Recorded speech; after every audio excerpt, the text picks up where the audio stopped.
बर्तमान मु पहुँची सुभाष चंद्र बोस बार्थ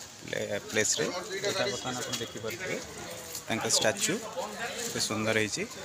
तो जगहटी बहुत सुंदर होती आप देखु मन पकड़ जनवरी 26 आगक रिपब्लिक डे आसी प्रस्तुत चली तो कलरिंग चली टांगा गाड़ी से जीवा आसा करुले तो केते सुंदर होती यहाँ हूँ जानकीनाथ भवन जोटा कि कटक रे अच्छी आपण मैंने जानीपे बिग बजार पछपटे ओडिया बजार रे अच्छी जन्मस्थान जोटा कि समस्ते बोधे जानी थे सुंदर पार्क टे कराई संग्रहालय भितर इंडियन नेशनल आर्मी रो बहुत किसी जिनस अच्छी जोटा आजाद हिंद फौज से गठन करते तो भारतर स्वाधीनता तांकर अवदान बहुत थिला जे कि आईएनए गठन करते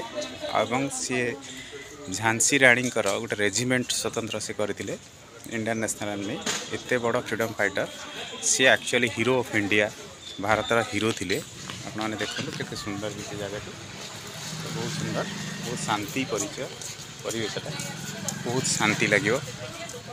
देख स्टैच्यू